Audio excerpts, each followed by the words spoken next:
মানে আমাৰ সদৌ অসম দবা সন্থা উদ্যোগত আমাৰ তৃতীয় আমাৰ মুখ্যমন্ত্ৰী কাপ আমি ইণ্টাৰনেশ্যনেল ফিডে ৰেটিং চেছ টুৰ্ণামেণ্ট আয়োজন কৰিছিলোঁ 14 তাৰিখৰ পৰা আজি আমাৰ সামৰণি পুৰস্কাৰ বিতৰণ। মোৰ এটাই কথা যে আমাৰ এই দবা খেলখনক আমাৰ প্ৰধানমন্ত্ৰী মহোদয়ে যথেষ্টখিনি গুৰুত্ব দিছে ভাৰতবৰ্ষত, আৰু অসমৰ জনপ্ৰিয় মুখ্যমন্ত্ৰী ডক্টৰ হিমন্ত বিশ্ব শৰ্মা ডাঙৰীয়াই ইতিমধ্যে আমাক এটা কেলেণ্ডাৰ তৈয়াৰ কৰিব দিছে, ভাল টেলেণ্টেড প্লেয়াৰক লিষ্ট বনাব দিছে। তেওঁলোকক তামিলনাডুৰ টপ মষ্ট গ্ৰেণ্ড মাষ্টাৰৰ দ্বাৰা প্ৰশিক্ষণ দিব, আৰু তাৰ কাৰণে ইতিমধ্যে 6.5 কোটি টকাৰ এটা পেকেজ এটা তৈয়াৰ কৰিছে। মই আৰু ৰাজীৱ ধৰ ডাঙৰীয়া আৰু সদৌ অসমৰ বিষয়ববীয়াসকলে আমি লিষ্টটো তৈয়াৰ কৰি আছোঁ, আৰু আমাক ডিচেম্বৰ মাহত আমাৰ গ্ৰেণ্ড মাষ্টাৰ টুৰ্ণামেণ্ট হ'ব। 2022 প্ৰথমখন গ্ৰেণ্ড মাষ্টাৰ হৈছিলে, 20খন কাণ্ট্ৰি আছিলে, আপোনালোকে সকলোৱে জানে। এইবাৰ আমি 30খন কাণ্ট্ৰি আমি আনিবৰ কাৰণে চেষ্টা কৰিম। মুখ্যমন্ত্ৰী মহোদয়ে আমাক আগবাঢ়িব দিছে, আৰু ডাইৰেক্টৰ হিলালী ডাঙৰীয়াও কৈছে, আৰু আমাৰ অংকুৰ বৰাই ডাইৰেক্টৰ আৰু আমাৰ সচিব ক্ৰীড়া বিভাগৰ তেওঁ আমাক কৈছে। আমি ইতিমধ্যে সকলোখিনি আমি আগবাঢ়ি আছোঁ।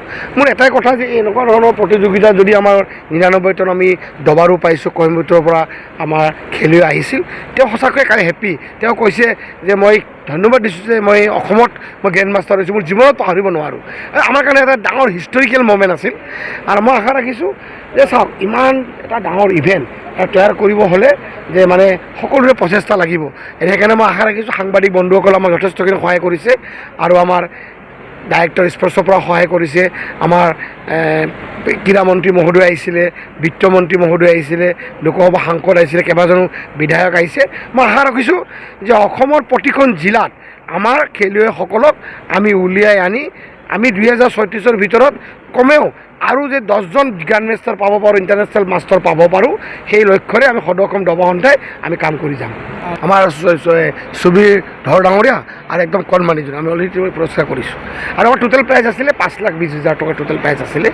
আমি এনেওতো আশা ৰাখিছোঁ যে আমি নিশ্চয় আৰু ইয়াতকৈ ভাল কৰিবৰ কাৰণে চেষ্টা কৰিম কৈছোঁ। আৰু আমাৰ যি চৰকাৰী বিদ্যালয়ত আৰু 3 মাহ কৰি প্ৰশিক্ষণ দিবৰ কাৰণে চৰকাৰে অনুমোদনটো দিছে আমাৰ চৰকাৰী বিদ্যালয়সমূহত, আৰু খেল মহাৰণত 3য় মহাৰণতো আমাৰ অংশগ্ৰহণ কৰাৰ কাৰণে ইতিমধ্যে আমাৰ সভা হৈ গৈছে আমাৰ ডাইৰেক্টৰ স্পৰ্টছত। আৰু যোৱাবাৰ আছিলে 6,25,000 পাৰ্টিচিপেণ্ট, এইবাৰ তেওঁলোকে কৈছে যে আৰু বেছি কৰি কৰিব লাগে। মই ভাবোঁ এইবাৰ তাতকৈ বেছি মানে সমগ্ৰ গাঁৱে ভূঞে চহৰে অংশগ্ৰহণ কৰিব। আৰু মোৰ এটা কথা ঠিক যে আমি লক্ষ্য বান্ধি লৈছোঁ স্কুল আৰু ঘৰ, প্ৰতিখন ঘৰত যেতিয়ালৈকে দবা গুচি যাব, যদি পিতৃ মাতৃয়ে খেলিব, ভাই ককাই খেলিব, মই ভাবিছোঁ বেড এলিমেণ্ট মোৰ কমিব। তাৰ কাৰণে আমি দবা সন্থাই যি কৰিব লাগে তাৰ কাৰণে আমি সকলোখিনি আমি ত্যাগৰ মনোভাৱেৰে আমি দায়িত্ব পালন কৰি যাম। You won a beautiful trophy and the cash you are of 70,000.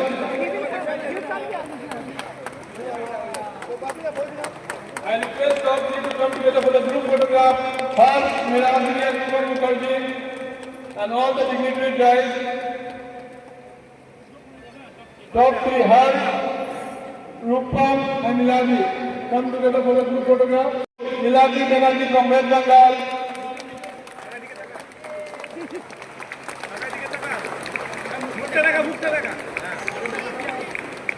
Ganesh, come in front. It is ball.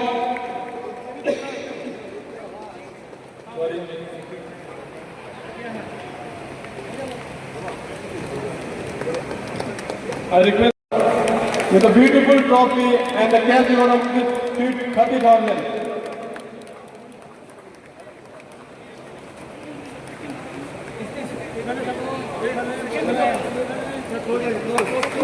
I request everybody kindly clap for her. He fought really hard in the last round. Okay, one more award was there from the Sports Minister, youngest Abhishek Gautam. Are you here? Abhishek Gautam. Thank you everyone. Thank you so much. See you again.